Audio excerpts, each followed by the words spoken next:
Good evening class 11th। Last time पे हमने VSEPR theory के बारे में चर्चा की थी। आज हम वीबीटी थ्योरी के बारे में बात करेंगे। ठीक है, valence bond theory, that is VBT theory. क्या है? Valence bond theory. ठीक है, बैलेंस बॉन्ड थ्योरी के अंदर आपको सबसे पहले जो जानना है वो ये है कि जैसे वेस्पर थ्योरी ने बता दिया था कि बैलेंस इलेक्ट्रॉन होते हैं एटम के अंदर और वो बॉन्ड बनाने में हेल्प करते हैं आपकी। लेकिन वीबीटी थ्योरी ने क्या बोला? वीबीटी थ्योरी ने बोला कि जब कोई एटम बॉन्ड बनाने के लिए जाता है तो सेंट्रल एटम के जो बैलेंस इलेक्ट्रॉन होते हैं वो आपस में मिक्स होके एक हाइब्रिड ऑर्बिटल का निर्माण करते हैं और वो हाइब्रिड ऑर्बिटल फिर जाकर क्या बनाती है? एटम्स के साथ बॉन्ड बनाती है, बॉन्ड फॉर्मेशन में हिस्सा लेती है। ठीक है, तो वीबीटी ने हमसे ये बात की है कि जो वैलेंस इलेक्ट्रॉन होते हैं वो वैलेंस ऑर्बिटल्स जो हैं वो आपस में मिक्स करके क्या बनाएंगी? हाइब्रिड ऑर्बिटल्स, जिस प्रोसेस को बोलेंगे हाइब्रिडाइजेशन, और फिर उसके बाद वो बॉन्ड फॉर्मेशन में हेल्प करेंगे। ठीक है, तो एक H2 मॉलिक्यूल को अगर हम देखें तो H2 मॉलिक्यूल को अगर हम X अमाउंट ऑफ एनर्जी देते हैं तो वो H प्लस H एनर्जी में H प्लस H एटम में क्या हो जाता है? कन्वर्ट हो जाता है।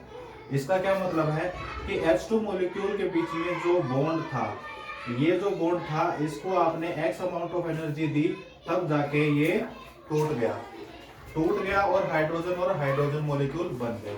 तो जो ये X अमाउंट ऑफ एनर्जी है इसी को बोलते हैं बॉन्ड डिसोसिएशन, डिसोसिएशन एंथैल्पी। ठीक है, बॉन्ड डिसोसिएशन एंथैल्पी। अब इसको रिप्रेजेंट कर सकते हैं हम इंटरन्यूक्लियर डिस्टेंसेस से कि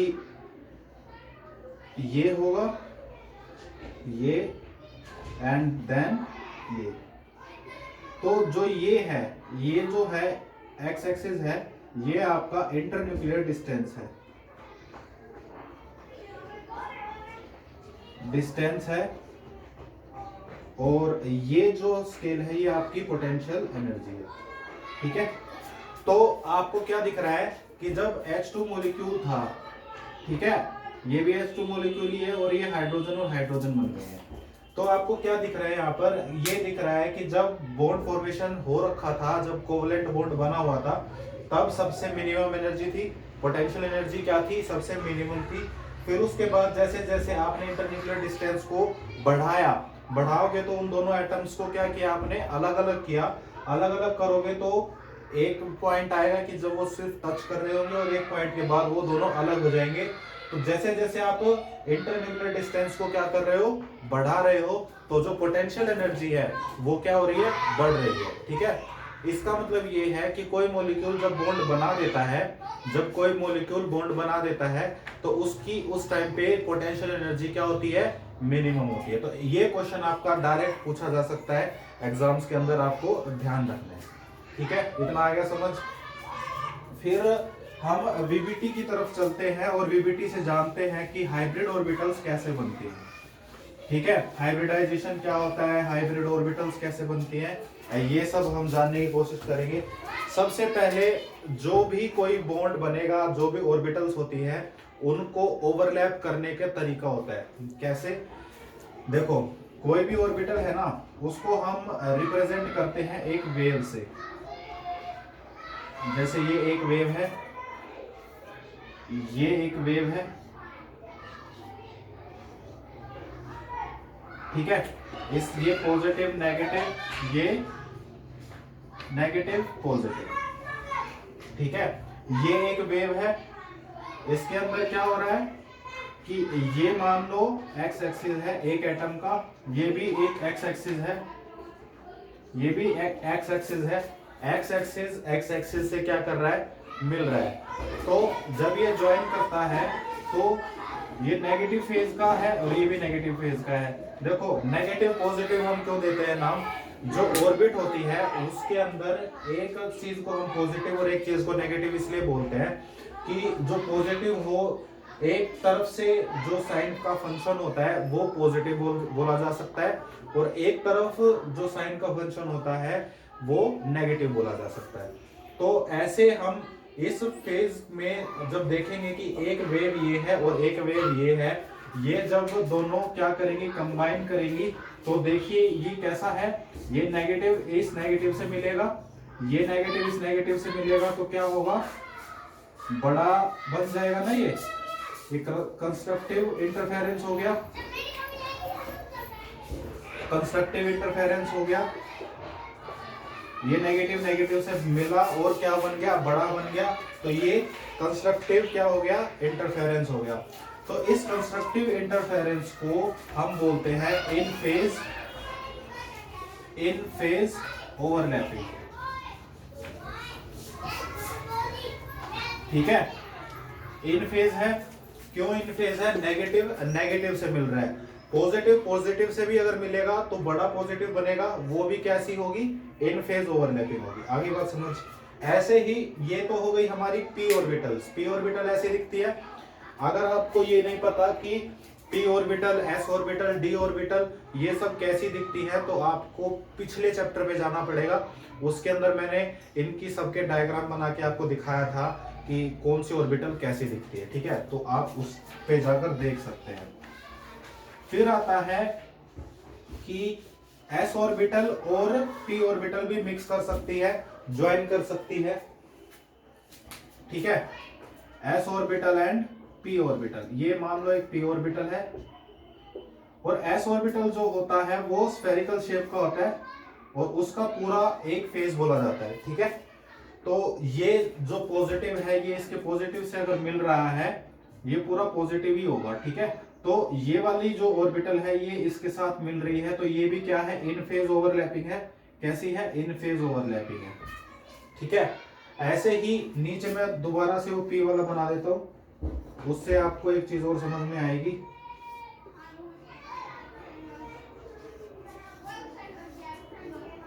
तो ये पॉजिटिव और ये भी पॉजिटिव। अब मैं इसको अगर नेगेटिव कर दूं और इसको भी मैं अगर नेगेटिव कर दूं, तो ये आउट ऑफ फेज होगी। क्या होगी, आउट ऑफ फेज ओवरलैपिंग। ठीक है, क्या होगा, आउट ऑफ फेज ओवरलैपिंग। आगे बात समझ। ये पहले मैंने समझाया था आपको इन फेज ओवरलैपिंग, अब मैं समझा रहा हूं आउट ऑफ फेज ओवरलैपिंग। एक तो ये हो गया, एक आपकी इन फेज आउट ऑफ फेज ऐसे भी हो सकती है। कैसे हो सकती है, मान लीजिए आपकी दो ऑर्बिटल्स हैं, दोनों ऑर्बिटल्स ने ओवरलैप किया, ये दूसरी ऑर्बिटल है, पॉजिटिव ने पॉजिटिव से, नेगेटिव ने नेगेटिव से। ठीक है, तो ये कैसी हो गई, ये इन फेज हो गई, इन फेज। ठीक है, दूसरा बनाएंगे, दूसरा अगर बनाएंगे तो ये हो गया, ये पॉजिटिव ये नेगेटिव, ये नेगेटिव ये पॉजिटिव, तो ये क्या हो गया, आउट ऑफ फेज। ये हो गया आउट ऑफ फेज ओवरलैपिंग। ये आउट ऑफ फेज है, ये इन फेज है और ये आउट ऑफ फेज है। ठीक है, तो ये सब मैं क्यों समझा रहा हूं आपको, ये सब मैं इसलिए समझा रहा हूं जिससे आपको ये समझने में आसानी हो कि बॉन्ड कैसे बनता है। वीबीटी जो आगे चलकर आपको बताएगी ना कि हाइब्रिडाइजेशन हो गई, हाइब्रिडाइजेशन के बाद ये हाइब्रिड ऑर्बिटल बन गई, तो हाइब्रिड ऑर्बिटल जब बनती है जब इन फेज ओवरलैपिंग होती है, आउट ऑफ फेज में नहीं बनती। ठीक है, तो इन फेज ओवरलैपिंग के अंदर बनती है आपकी हाइब्रिड ऑर्बिटल्स। तो मैं ये समझाने की कोशिश कर रहा हूं कि ओवरलैपिंग कैसे होती है, ऐसे भी हो सकती है, ऐसे भी हो सकती है। ठीक है, लेकिन देखो ये जो एक्सिस है ना, ये जो एक्सिस है ये हमेशा सेम होनी चाहिए। जेड एक्सिस है तो इसका भी जेड एक्सिस होना चाहिए, ये जेड एक्सिस है तो इसका भी जेड एक्सिस ही होना चाहिए, तभी जाके या तो इन फेज ओवरलैपिंग होगी या आउट ऑफ फेज ओवरलैपिंग होगी। आगे बात समझ।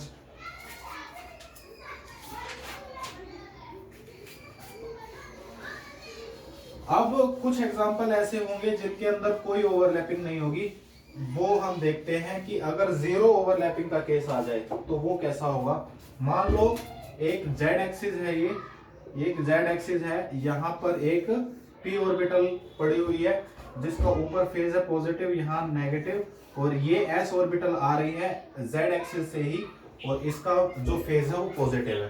तो ये इसके अंदर जीरो ओवरलैपिंग का केस है, जीरो ओवरलैपिंग होगी, ओवरलैपिंग नहीं हो पाएगी इस केस में। ठीक है, तो ये केसेस आपसे पूछे जाते हैं एग्जाम में, आपको डायग्राम बना देगा, आपसे ये पूछ लेगा इसमें से इन फेज कौन सा है, आउट ऑफ फेज कौन सा है, या ये पूछ लेगा कि जिसके अंदर जीरो ओवरलैपिंग किस केस में हो रही है, तो वो सब आपसे पूछ सकता है। ठीक है, तो ये जीरो ओवरलैपिंग का केस हो गया। ठीक, ऐसे ही अब ये बताओ कि एक एक्सिस तो है, एक ऑर्बिटल तो पड़ी है आपकी एक्स एक्सिस पे। ठीक है, एक ऑर्बिटल तो आपकी पड़ी है, मान लीजिए ये वाली एक्सिस, ये वाली एक्सिस आपकी एक्स एक्सिस है। देखो एक्स वाई एंड जेड अपने हाथ में, किसी को कोई भी नाम दे सकते हो आप। ठीक है, तो अगर एक्स एक्सिस इस केस के अंदर ये वाली है, और आपकी जो ऑर्बिटल दूसरी वाली पड़ी है वो जेड एक्सिस पे पड़ी है, कहां पड़ी है, जेड एक्सिस पे पड़ी है। तो अगर ये जेड एक्सिस से इसके ऊपर आ रही है, ये यहां पर अप्रोच करेगी, तो कोई भी ओवरलैपिंग नहीं होगी, तो इसको हम बोलेंगे जीरो ओवरलैपिंग। ठीक है, क्या बोलेंगे, जीरो ओवरलैपिंग। ये जेड एक्सिस पे है, ये एक्स एक्सिस पे है, तो इसका कोई मेल नहीं है। ठीक है, एक ऐसे है और एक कोई और ही प्लेन के अंदर है, जेड एक्सिस के अंदर है, तो उनके बीच में कोई ओवरलैपिंग नहीं होगी। तो ये सब मैंने आपको बताया कि कंडीशंस कब ओवरलैपिंग होती है, कब ओवरलैपिंग नहीं होती।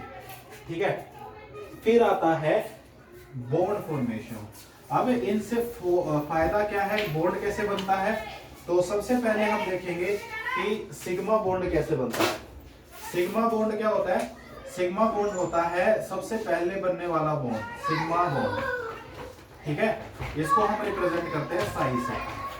ठीक है, तो सिग्मा बॉन्ड कैसे बनेगा, सिग्मा बॉन्ड बनेगा हेड ऑन ओवरलैपिंग से। मान लो एस एस ऑर्बिटल आए और इन्होंने क्या कर लिया, ओवरलैपिंग कर लिया, ये भी एस ऑर्बिटल, ये भी एस ऑर्बिटल, पॉजिटिव पॉजिटिव, और ये ओवरलैपिंग हो गई, तो इसको हम बोलेंगे सिग्मा बॉन्ड बन गया। ठीक है, तो जरूरी नहीं है कि एस ऑर्बिटल ही है, ऐसा हो सकता है कि एक एस ऑर्बिटल हो और एक पी ऑर्बिटल हो, तो हम उसका केस देख लेते हैं। हमेशा अगर सिर की तरफ से बॉन्ड बने, जैसे जो ऑर्बिटल है वो ऐसे टकराएं तभी जाके सिग्मा बॉन्ड बनेगा। ठीक है, सिग्मा बॉन्ड हमेशा हेड ऑन कोलिजन की वजह से होता है। तो ये आपकी एस ऑर्बिटल हो गई, ये आपकी पी ऑर्बिटल हो गई। अब एस ऑर्बिटल जो है ये, और पी ऑर्बिटल जो ये है, ये क्या करेगी, ओवरलैप करेगी, तो ये ओवरलैपिंग करेगी। अगर ये ओवरलैप करती है तो इस बॉन्ड को भी सिग्मा बॉन्ड बोलेंगे, और इसको हेड ऑन ओवरलैपिंग बोलते हैं। सिग्मा बॉन्ड फॉर्मेशन होगा इसके वजह से।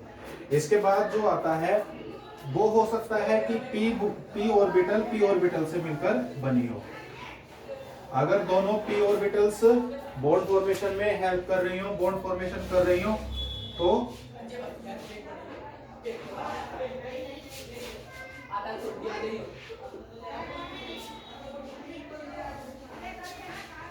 ठीक है, ये देखो ओवरलैपिंग हो गई। तो पी ऑर्बिटल की, अगर पी ऑर्बिटल से क्या हो, हेड ऑन कोलिजन हो, तो इसको भी हम क्या बोलेंगे, सिग्मा बॉन्ड फॉर्मेशन बोलेंगे। ठीक है, आ गया समझ में। फिर हो सकता है, ये सब किसके थे, सिग्मा बॉन्ड फॉर्मेशन के। एक दूसरे टाइप का बॉन्ड बनता है जो कि साइडवेज ओवरलैपिंग की वजह से बनता है। एक तो हो सकता है कि आपके जो बॉन्ड है वो ऐसे बने, एक हो सकता है आपके बॉन्ड ऐसे बने। तो सिग्मा बॉन्ड तो ऐसे बनेंगे, और जो पाई बॉन्ड्स होते हैं, पाई बॉन्ड जो होते हैं वो साइडवेज ओवरलैपिंग की वजह से होते हैं। ठीक है, किसकी वजह से होते हैं, साइडवेज ओवरलैपिंग की वजह से होते हैं। तो इसको क्या बोलेंगे, पाई बॉन्ड फॉर्मेशन, और इसको रिप्रेजेंट करते हैं हमारे पाई से, जो मैथ्स में होता है। तो इसमें जो ओवरलैपिंग होगी वो कैसे होगी, लेफ्ट वालों तोड़ा मैंने आया हूं नहीं भैया मैडम तो कमेंट देखा क्या है बाय। तो ये वाली ऑर्बिटल जो है और ये वाली ऑर्बिटल है, इसने क्या किया है, साइडवेज ओवरलैपिंग की है और किसका फॉर्मेशन किया है, पाई बॉन्ड का फॉर्मेशन किया है। आ गई बात समझ? जब एक ऑर्बिटल यहाँ से आ रही है और एक ऑर्बिटल यहाँ से आ रही है और ऐसे ओवरलैपिंग हो रही है, तो उसको हम बोलते हैं पाई बॉन्ड फॉर्मेशन, और ये साइडवेज ओवरलैपिंग की वजह से होता है। ठीक है,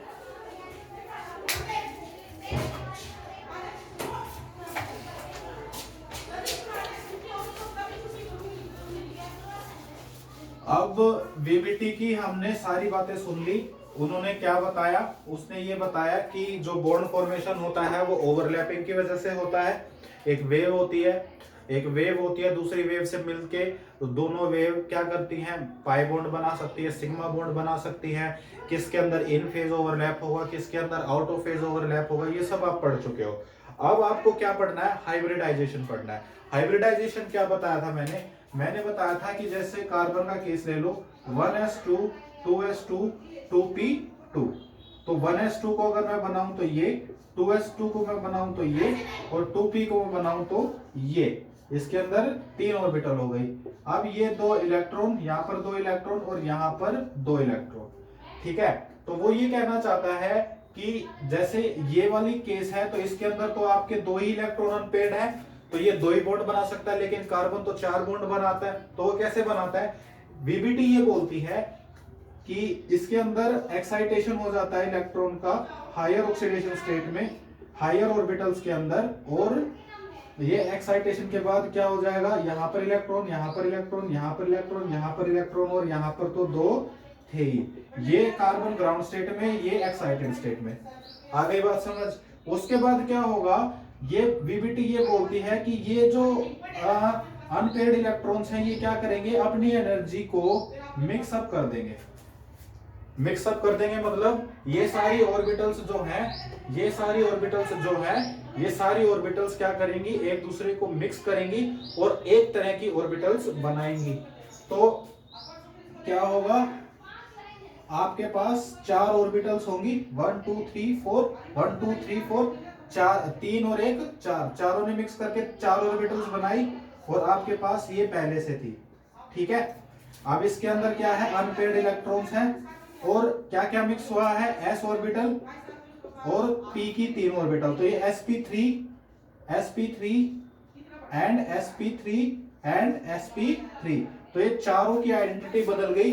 सारी ऑर्बिटल्स किस नाम से जाने जाती हैं अब, sp3 ऑर्बिटल्स। तो सेंट्रल एटम की जो ऑर्बिटल्स के अंदर वैलेंस इलेक्ट्रॉन प्रेजेंट थे, उन्होंने क्या किया, उन ऑर्बिटल्स ने मिक्स किया और एक सेम एनर्जी के ऑर्बिटल्स को जन्म दिया। उन ऑर्बिटल्स को हाइब्रिड ऑर्बिटल्स बोला, और उन हाइब्रिड ऑर्बिटल्स का जो नामकरण है वो उस बेसिस पे हुआ कि उनमें कौन सी एटॉमिक ऑर्बिटल्स पहले बनी है। जैसे sp बनी है तो s और p3, ये भी sp3 है, ये भी sp3 है, ये भी sp3 और ये भी sp3 है।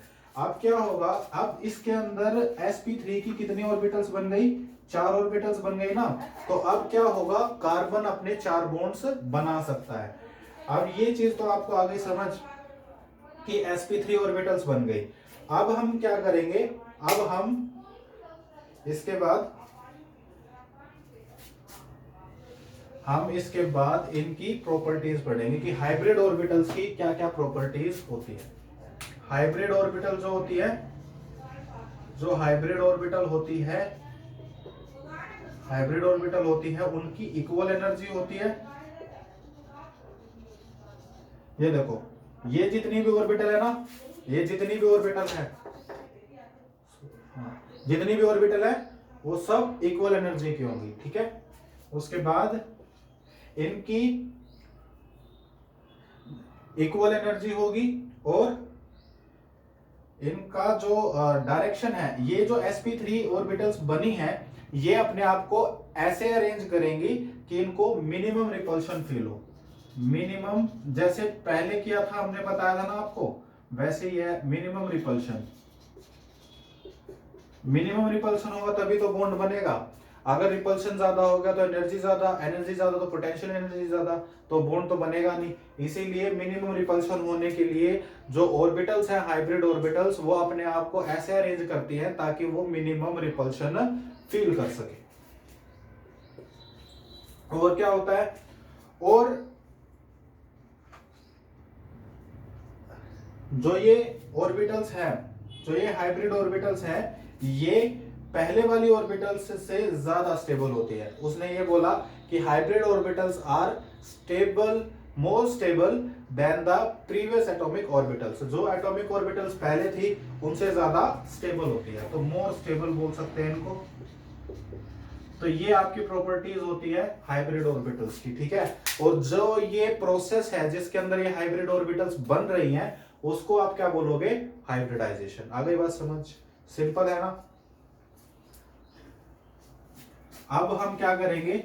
अब हम इन हाइब्रिड ऑर्बिटल्स को बनाकर हम ये देखेंगे कि बॉन्ड फॉर्मेशन कैसे हो रहा है अकॉर्डिंग टू वीबीटी।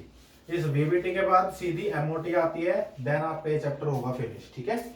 उससे पहले तक ध्यान से देखते रहो।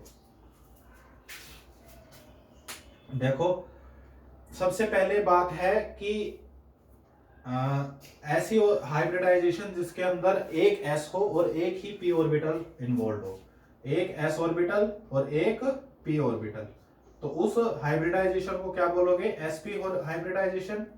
पहली हाइब्रिडाइजेशन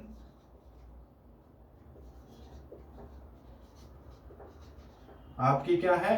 sp, जिसके अंदर 50% तो हिस्सा s का है और 50% हिस्सा p ऑर्बिटल का है, ठीक है। ऐसी ऑर्बिटल जिसके अंदर 50% s करेक्टर है, 50% ही p करेक्टर है, ठीक है। तो अब पहले हमें हाइब्रिड ऑर्बिटल बनानी है, तो ऐसा एटम ढूंढना पड़ेगा जिसके अंदर एक इलेक्ट्रॉन तो s ऑर्बिटल में हो और एक इलेक्ट्रॉन किस में हो? p ऑर्बिटल में हो, एक अनपेयर्ड इलेक्ट्रॉन। तो ऐसा एक एग्जांपल, जैसे देखो BeCl2 पढ़ा था, BeCl2 पढ़ा था। Be की इलेक्ट्रॉनिक कॉन्फ़िगरेशन लिखते हैं, हाइड्रोजन, हीलियम, लिथियम, बेरिलियम 4 पे आता है, 1s2 2s2 1 2 3 4 2s2 आ गया। अब हमें क्या पता है? ये s ऑर्बिटल बना दी, ये पिछले वाली 1s वाली ऑर्बिटल है, यहाँ पर 2 इलेक्ट्रॉन है और p ऑर्बिटल खाली पड़ी है। अब क्या होगा? एक्साइटेशन होगा। एक्साइटेशन होने के बाद ये ऑर्बिटल में, इस ऑर्बिटल में इलेक्ट्रॉन चला जाएगा। इस ऑर्बिटल में जाने के बाद अब इलेक्ट्रॉन कहाँ है? एक तो s में है और एक p में है। अब जो ये s वाला इलेक्ट्रॉन है और जो ये p वाला इलेक्ट्रॉन है, ये दोनों क्या करेंगे? मिक्स करेंगे। मिक्स करके क्या बनाएंगे? एक हाइब्रिड ऑर्बिटल बनाएंगे। तो हाइब्रिड ऑर्बिटल बना दो। हाइब्रिड ऑर्बिटल बनाएंगे तो 2 हाइब्रिड ऑर्बिटल बनेंगी, एक s वाली और एक p वाली, ठीक है। और इसके साथ Cl क्या करेगा? बॉन्ड बनाने में इन्वॉल्व हो जाएगा और BeCl2 बन जाएगा। अब ये तो हमने देख लिया थ्योरेटिकली कैसे है। अब हम इसको डायग्रामेटिकली देखते हैं कि कैसे होगा ये।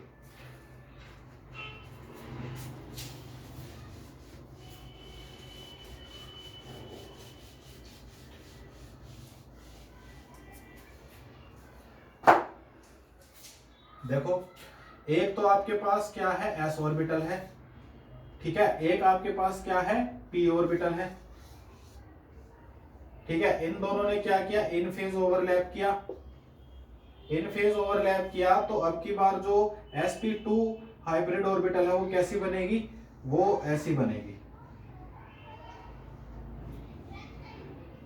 ठीक है। एक तरफ से देखो प्लस प्लस मिलेगा तो बड़ा हो जाएगा, तो अगर इलेक्ट्रॉन डेंसिटी यहाँ पर ओवरलैप हो रही है कंस्ट्रक्टिवली, तो एक साइड का जो फेज है वो ज्यादा पॉजिटिव हो जाएगा और जो नेगेटिव वाला फेज है वो कम रह जाएगा। तो ये आपकी जो ऑर्बिटल है, ये s था, मान लो ये p थी, तो ये आपकी sp हाइब्रिड ऑर्बिटल है। आ गई बात समझ? ये क्या है? आपकी sp हाइब्रिड ऑर्बिटल है। अब और एक बात ये भी ध्यान रखनी है कि जितनी एटॉमिक ऑर्बिटल्स आपके पास इन्वॉल्व हो रही हैं हाइब्रिडाइजेशन बनाने में, उतनी ही आपकी हाइब्रिड ऑर्बिटल भी बनेगी। तो अगर 2 हैं तो 2 ही हाइब्रिड ऑर्बिटल बनेगी, एक ये वाली और एक ये वाली। ये भी sp ऑर्बिटल होगी। अभी मैंने दिखाया था ना दोनों sp वाली 2, तो ये दोनों ऑर्बिटल्स आपकी तैयार हो गई किसके लिए? बॉन्ड फॉर्मेशन के लिए। अच्छा, अब ये बना किसके साथ रहा है? हम एग्जांपल की बात करें BeCl2 की, BeCl2 की बात कर रहे हैं ना, तो BeCl2 जो है वो बना रहा है Cl के साथ बॉन्ड। Cl का जो इलेक्ट्रॉन होता है वो p ऑर्बिटल के अंदर होता है, p ऑर्बिटल के अंदर होता है। तो Be को बनाते हैं पहले, एक ऑर्बिटल ये हो गई, एक ऑर्बिटल ये हो गई, ठीक है। ये Be एटम है जिसकी हाइब्रिड ऑर्बिटल्स तैयार हैं, किसके लिए? बॉन्ड फॉर्मेशन के लिए। अब आएगा Cl मॉलिक्यूल, Cl मॉलिक्यूल अपनी p ऑर्बिटल को लेके आएगा। अगर उसे बॉन्ड बनाना है तो ये इन फेज ओवरलैप होगा,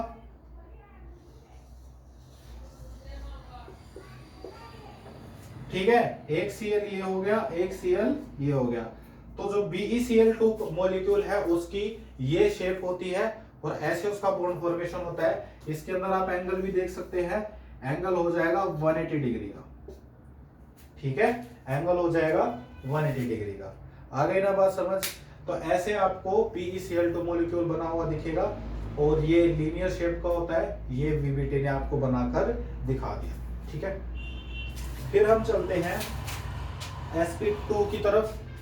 सेकेंड हाइब्रिडाइजेशन है हमारी, ऐसा मॉलिक्यूल जिसके अंदर एक s इन्वॉल्व हो रही हो और दो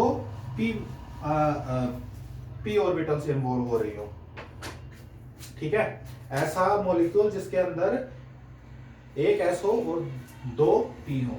तो बोरोन की बात कर लेते हैं। बोरोन एटम 5 होते हैं उसके अंदर, 5 एटॉमिक नंबर है ना, तो लिखो 1s2 2s2 2p1। तो ये हो गया, ये हो गया और p मॉलिक्यूल का ना, p ऑर्बिटल का एक इलेक्ट्रॉन, ठीक है। अब क्या होगा, बोरोन की जब बात करते हैं तो बोरोन के वैलेंस इलेक्ट्रॉन मैंने बताए थे कि 3 है, लेकिन यहां पर तो पेयरिंग हो रखी है। पेयरिंग के अंदर तो आप किसी इलेक्ट्रॉन को घुसा नहीं सकते, क्योंकि एक ऑर्बिटल के अंदर मैक्सिमम 2 इलेक्ट्रॉन आ सकते हैं। तो ये क्या होगा, एक्साइट हो जाएगा और यहां पर आ जाएगा, आ गया यहाँ पे। अब क्या हो गया, 3 अनपेयर्ड इलेक्ट्रॉन हो गए। अब जो ये 3 अनपेयर्ड इलेक्ट्रॉन है, अब इन 3 अनपेयर्ड इलेक्ट्रॉन को क्या करेंगे, हम BeCl3 मॉलिक्यूल बनाएंगे। BeCl3 है ना, क्या बनाएंगे, BeCl3 मॉलिक्यूल बनाएंगे। 3 में क्लोरीन आकर यहां पर जुड़ सकते हैं। इसमें देखो एक S और 2 P यूज हो रहे हैं, दैट मींस sp2 हाइब्रिडाइजेशन है। sp2 हाइब्रिडाइजेशन है तो इक्वल एनर्जी की 3 ऑर्बिटल होंगी, तीनों में अनपेयर्ड इलेक्ट्रॉन होंगे। तीनों को क्या बोलेंगे, sp2 एंड sp2। और ये आपका एज इट इज आ जाएगा। अब ये जो है ये बॉन्ड फॉर्मेशन में जाएगा, ठीक है। अब बॉन्ड फॉर्मेशन में जाएगा तो ये वाला जो है ग्राउंड स्टेट, ये एक्साइटेड स्टेट। एक्साइटेड स्टेट के बाद ये Cl आएंगे 3 और इसके साथ यहां पर बॉन्ड बना देंगे ऐसे। लेकिन ये तो हो गया थ्योरेटिकल। अब हम जाएंगे डायग्रामेटिकली, हम देखेंगे कि BeCl3 मॉलिक्यूल कैसा बनता है। सबकी शेप, सब चीजें ऐसे ही आ जाएंगी, आप देखते रहना। देखो अभी मैंने बताया 3 ऑर्बिटल बन रही थी, 3 ऑर्बिटल बन रही थी ना, 3 ऑर्बिटल बन रही थी, तो 3 ऑर्बिटल बनाओ।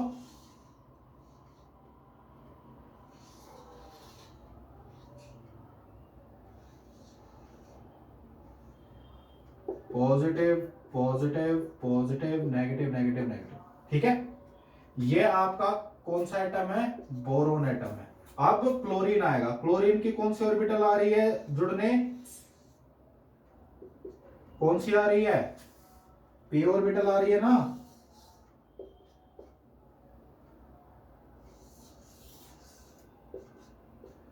चलो ठीक है, तो ऐसे दिखता है आपका BeCl3 मॉलिक्यूल।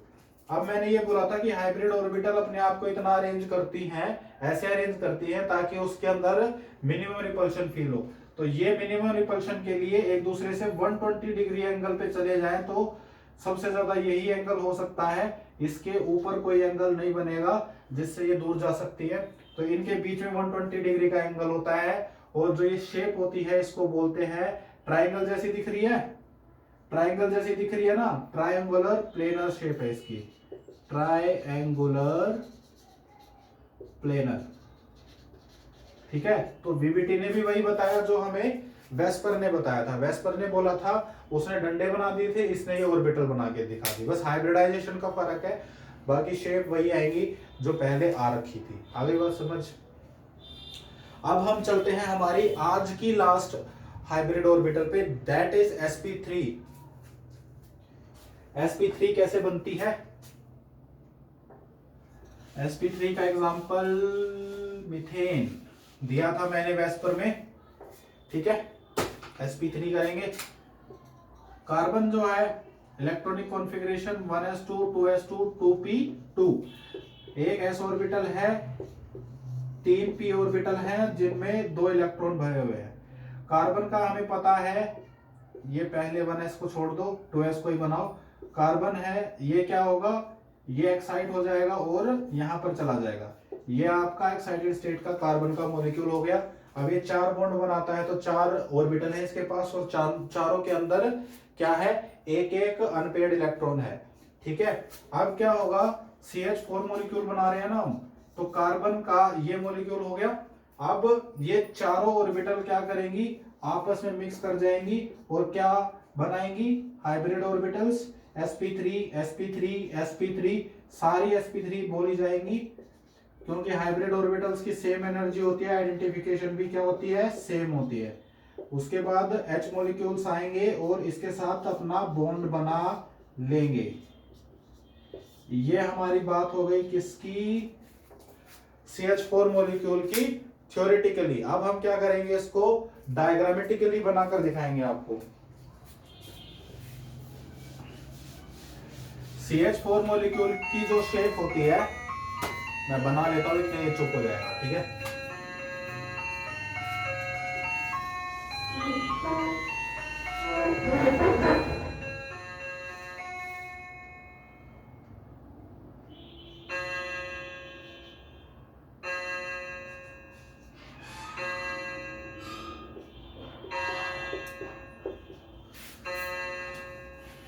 तो ये कार्बन मॉलिक्यूल है, कार्बन एटम है, जो कि अपनी क्या बना चुका है, हाइब्रिड ऑर्बिटल्स बना चुका है।